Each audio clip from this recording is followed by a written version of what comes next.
Bonjour, bienvenue à ce message lumière de la famille Myriam.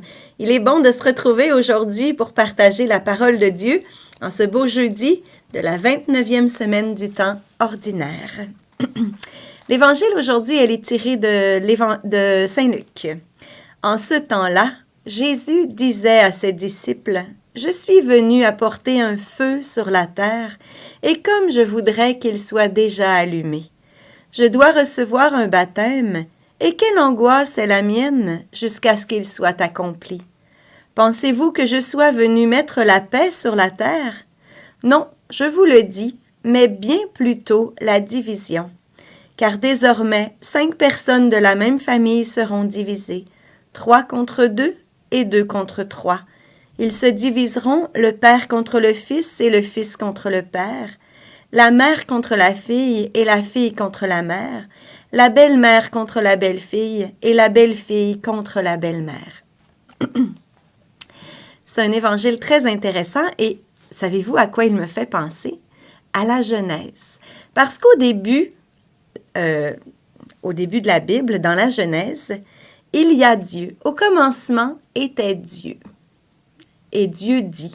Il y a la parole de Dieu, le Verbe, et un vent de Dieu qui tournoie sur les eaux.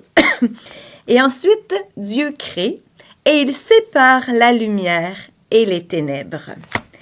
Et Jésus-Christ est venu pour une nouvelle création. Et qu'est-ce qu'il va faire lui aussi? Bien, il va faire la même chose. Il va séparer la mort de la vie, le péché de la sainteté. Il va faire la même chose et il envoie son Esprit Saint, qui est son feu, c'est ce qu'on disait dans la parole, pour envoyer l'Esprit Saint, qui est son feu, par sa mort et sa résurrection, qui est son baptême, et qui est aussi le nôtre, puisque dans notre baptême, nous sommes plongés dans la mort et la résurrection du Christ. Donc, il sépare. Non pas que ma mère et ma belle-mère sont dans les ténèbres, mais l'Esprit Saint peut me faire réaliser des choix qui peuvent être difficiles à comprendre. Et c'est ainsi que je comprends cet évangile. Pourquoi choisir une vie plus simple?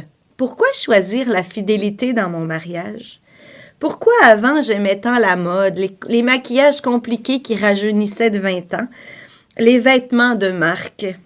Et maintenant, je suis plus simple et on ne me comprend pas. Je parle pour les autres. Ça fait quand même plusieurs années que je suis à Myriam. Je prie trop. Je vais trop à l'église. Et on m'avertit. On m'avertit. J'ai déjà entendu quelqu'un de ma famille avertir ma mère qu'elle était beaucoup dans la religion. Alors, voilà. Jésus dérange. Et cela peut amener une certaine division, une certaine incompréhension. Ou une division certaine. À nous de choisir. Mais pourquoi on peut le faire, justement, de choisir le Seigneur par-dessus tout? Pourquoi on peut choisir la fidélité? Pourquoi on peut choisir la prière? C'est à cause du premier commandement qui nous dit tu aimeras le Seigneur ton Dieu et à lui seul tu rendras un culte. L'amour de Dieu est au-dessus de toutes les autres affections qui sont dans le monde. Et justement, plus on aime Dieu, plus on aime aussi notre famille, plus on aime nos amis, plus on aime nos élèves à l'école, plus on aime les autres aussi.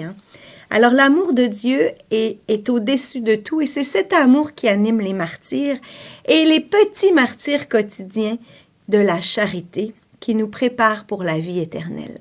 Parce que c'est cela que nous visons. Nous visons la vie éternelle, où nous nous retrouverons tous un jour rassemblés dans l'unité. La belle-mère avec la belle-fille, le fils avec le père, la mère avec la fille. Au ciel, nous nous retrouverons tous ensemble à chanter les louanges du Seigneur qui nous a rassemblés dans l'unité.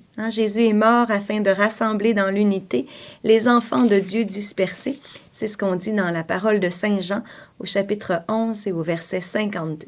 Alors, je pense qu'on peut prier pour nos proches, surtout si on ne se sent pas compris, et demander au Seigneur de nous rassembler dans l'unité parce que c'est ce qu'il veut pour nous à travers ces petites différences, ces petites radicalités que nous avons parfois et qui font que nous ne sommes pas toujours compris.